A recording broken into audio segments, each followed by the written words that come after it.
Okay. And where's my gain?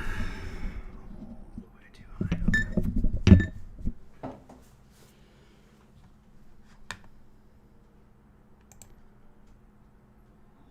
Hello, everyone. Oh gosh. Oh, sorry for leaving you watching me futz with my settings too. We made it. We made it. What a celebratory day for a lot of us today. A lot of stuff going on, and not the least of which, I'm starting up at 6 o'clock because I has started a new job today. So very exciting day for me as well. And I hope you guys had a good Wednesday wherever you are. Welcome to my bar. I'm Ansel Birch, the Indecisionist, your dungeon barkeep today. And what do you say we mix up a fun cocktail that's going to help us all celebrate this amazing Wednesday. Whatever it is about this Wednesday you think is awesome. But I'm no expert mixologist. I'm set up in a cave, for crying out loud. But I have enough of an adventurous spirit to try whatever the fates decide I should be drinking. So together we're going to roll some dice. We're going to pick some cocktail ingredients and make a fresh drink, a brand new cocktail right here in front of you all today. What do you say? Sound good? Awesome. All right, the first thing we need to do is roll a D percentile to pick our first, to pick our the name of our drink. So I'm going to switch over to the dice cam so you can see the dice tray. And unfortunately, the bar top cam is not participating today, so I'm going to have to just hold up all of the ingredients today. Hi, everybody. Oh, man. Thank you for the congratulations. I'm so glad you enjoyed my few moments of having the wrong thing up on the screen for you. All right, so that's an 85. That's a high one. We haven't had an 85 in a while. Or we haven't had anything that high in a while. The Mordheim Mule by Duo Yang. The Mordheim Mule. I may have to make an executive decision today and put some ginger beer in here, whether it calls for it or not, because it's got mule in the name, and apparently that's what it means. So let's go ahead and see what the first ingredient in a Mordheim Mule is. Usually the only difference between a mule and some other cocktail is, that it has ginger beer in it. So we can almost start with any liquor, as near as I can tell. So let's roll a D20. That's going to be our liquor die. We got a 6, which on the liquors chart is Brandy? Brandy. She's a fine girl, and she's going to be the main part of this cocktail. So, all right, Brandy. Sure, Brandy Mule. That's... We don't do normal things here in the cave. You should have seen what the goblins were up to last night. Well, you shouldn't have. Be glad you weren't here to see what the goblins did last night. But let it be known that this brandy starting the mule is not the weirdest thing that's happened in this cave in the past 24 hours. Let's just say there are lots of things that left places today and that we're very happy about.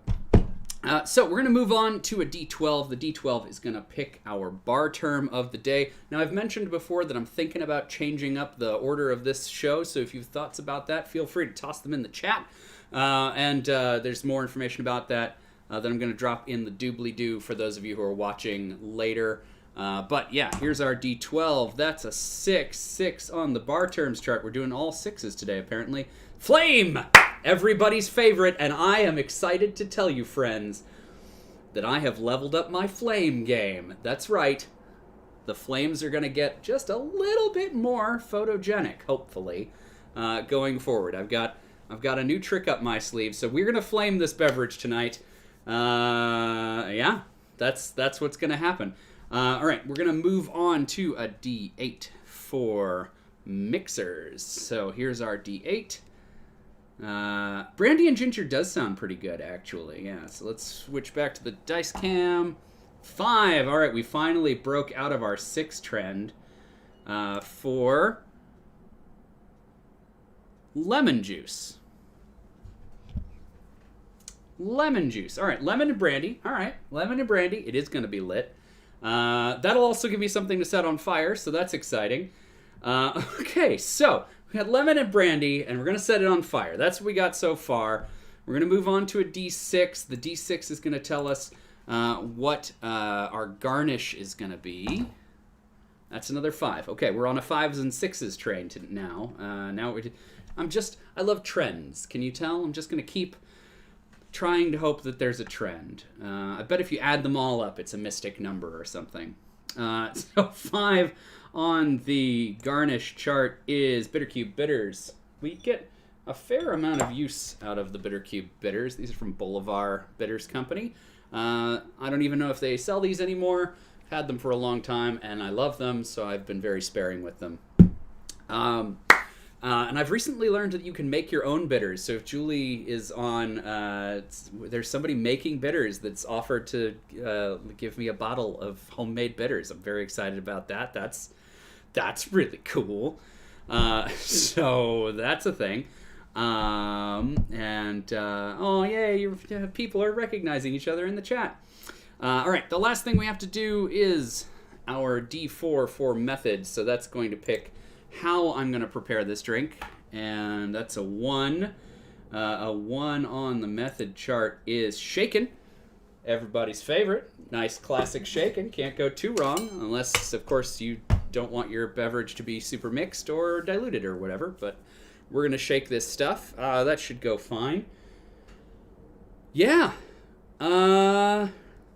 All right, I'm gonna throw it out to you guys. Do I pull a bonus die out of the bag of destiny? And while you let me know in the chat whether you think I should add a bonus die or let it ride with brandy, lemon juice, and bitters shaken, which does sound pretty good, probably topped with ginger beer. That's going to be an executive decision, but in the meantime, I do want to take this opportunity to thank a bunch of people who have contributed to the show on Ko-Fi, as well as someone named Tom who sent the amazing rubber bar mats that I am currently using and the lemon squeezer that I am about to use. So I really, really appreciate that, and I am overwhelmed and blown away. So I just wanted to take the opportunity to say thank you. And if you are enjoying the show, please tell your friends. I'm still hanging out around 150 subscribers, and I'm really hoping to break over that plateau and start heading up again. So tell your friends about the show. If you enjoy this, let me know what you like, and I'll do more of it. Let them know what you like, and they'll watch it. That's the theory, anyway. So here's hoping. All right, so all that being said, looks like... Oh man, I've got 1 yes and 1 no. Not enough votes to make a decision. Okay, all right. I'm a GM. I can make decisions. All right. If it's high, we're gonna add another one. If it's low, we're gonna stay. And I'm gonna roll this D20, and I'm gonna put up the camera so you can see it happen. Here's our D20. It's above 10, so we're gonna add a bonus die. Let's see what kind of stupid thing. All right, it's a D10. Why did I put D10s in there? That's not going to do me any good at all. I don't have any drinks tied to a D10. All right, D20. All right, that's more useful. Here we go. All right, so we're going to add another liquor to this. That's very exciting. Can you see it? I can't see it. That's a 9. Oh, that's a 6. That is keeping the 6 train going. So if we go back over to the liquor chart, you may remember that 6 is brandy. So we're going to do lots of brandy.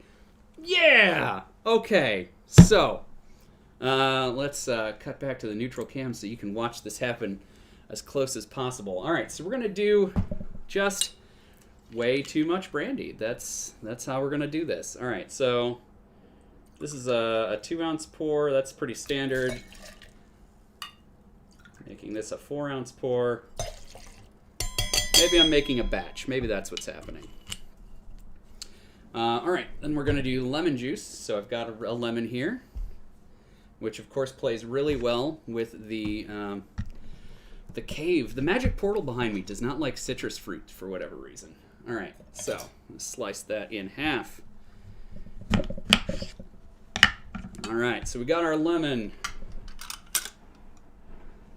There was some confusion about this during the live stream last Friday, so You're going to take the cut side and put it towards the curve there. I know, it's counterintuitive, unless it's not, at which point it's exactly what you think it should be. All right, and then we're just going to give that a squeeze. That's so nice. Thank you, Tom.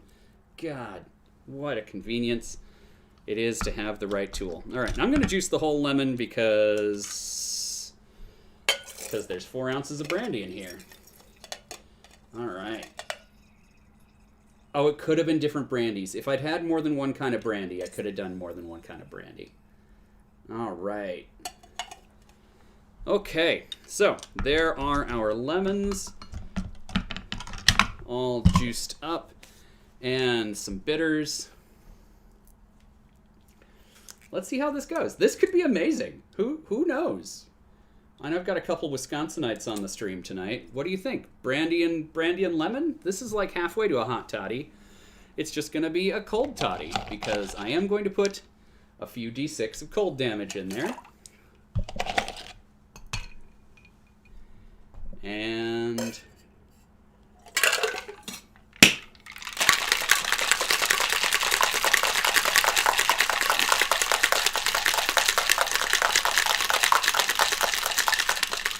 if this is your ASMR thing, congratulations.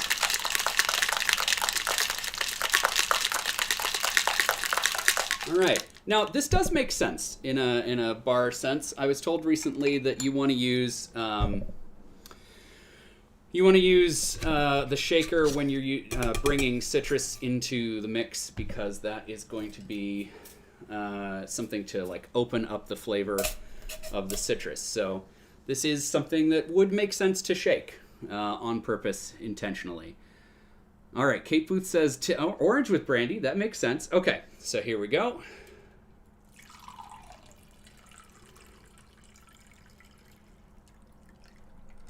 Beautiful.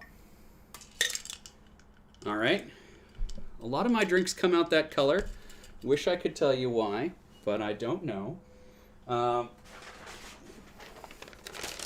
And as a reminder, mostly to myself, this is the Mordheim Mule. So if it's going to be a mule, it really should have ginger beer. Where did I put my ginger beer? Why? Wherefore? Why have I beset myself so? Can you tell I set up the bar at the last minute tonight?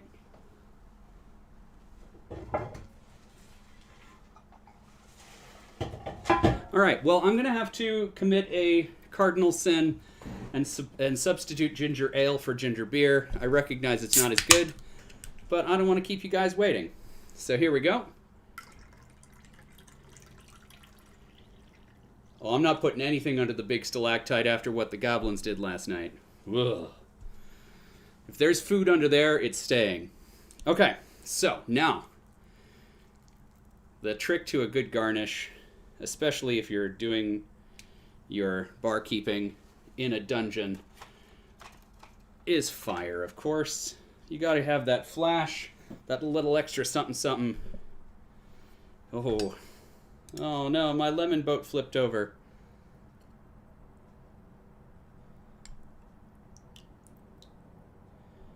Come on, lemon boat, you can do it. I believe in you. Even when nobody else did, I believed in you. All right. Now, hypothetically, this is going to be the most visible fire we've ever had on this show, which is good because standard alcohol flame doesn't show up terribly well. And oh! We're all going to pretend that didn't happen. All right, so tell you what, I'm going to do a special video for next weekend about the new fire, and you'll all get to see the new fire then. Trust me, it was cool, but I think I'm going to have to do it under less lighting for the sake of you guys seeing it really well. But it does give me this like yellow fire, and I am going to store it in this brass gnome So I'm going to call it Gnomish Fire, and that's what it is. That's what it's going to be. Yeah. But because I love you guys, I am going to give you a little fire for the send-off. So there will be fire at the end of this, just for the sake of itself. And I'll ask my PA if she can grab me some more matches, because apparently that was the last match in my book. PA, can you grab me matches? All right, so let's taste this cocktail.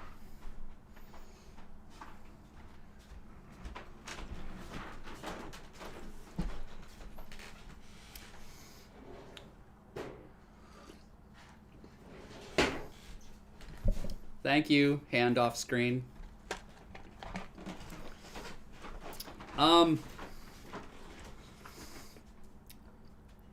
Have you ever drunk something and thought to yourself, man, I wish I had an opinion about this?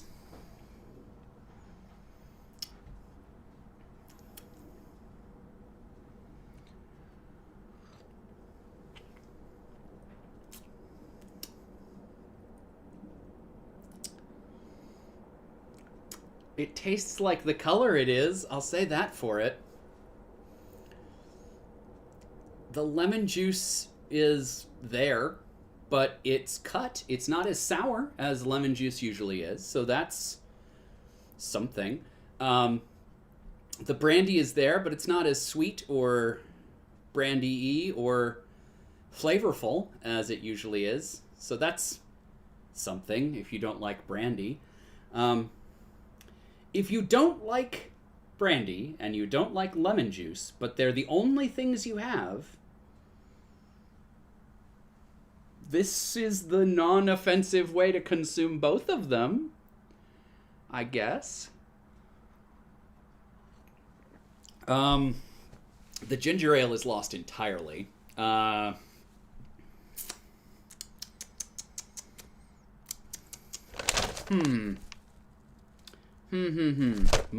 Mule, huh?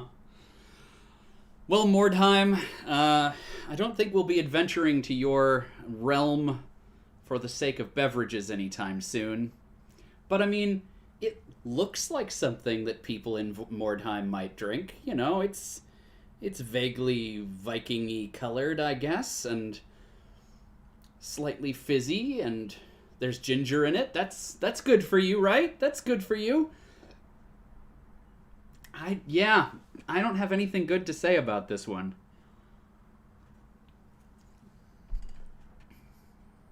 Like, it's not bad, but it's not good.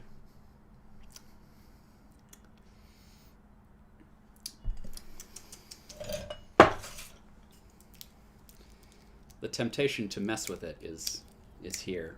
And let's see, how are we doing on time? All right, we're already late. Might as well see if I can fix this. All right, I'm going to put half an ounce of simple in there. Maybe if it's like a lemonade situation. Lemonade with brandy, right?